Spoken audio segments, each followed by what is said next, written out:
जो भी दे दाता तो कर ले कबूल।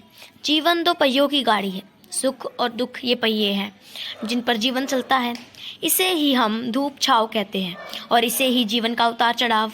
हमारी मानसिकता सुख को पाने की रहती है और दुख आने पर हम दुखी होते हैं।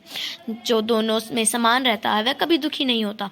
जिस परमात्मा से हमें सुख मिलता है, यदि उसी से यदि दुख मिले और हम दुखी ना हो तो हम सुख दुख से ऊपर उठ जाते हैं।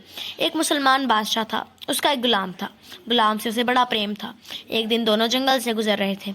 एक वृक्ष में एक ही फल लगा था। बादशाह ने फल तोड़ा और जैसे उसकी आदत थी उसने एक कली काटी और गुलाम को दे दी। गुलाम ने चखी और कहा, बहुत स्वादिष्ट है। गुलाम ने वह कली भी हाथ में लेनी चाहिए। तब बादशाह ने कहा, मैंने तुम्हें पूरा फल दे दिया, दूसरा फल है भी क्या?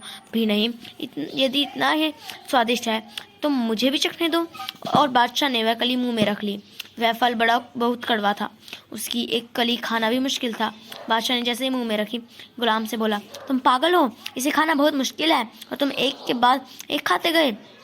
तब गुलाम मुस्कुराया और बोला, जिन हाथों से इतने मीठे फल मिले हों उनसे यदि एक कड़वा फल मिले तो कैसी शिकायत। यही भाव यदि परमात्मा के प्रति है तो फिर दुख आएगा ज़रूर, पर दुखी नहीं करेगा। धन्यवाद।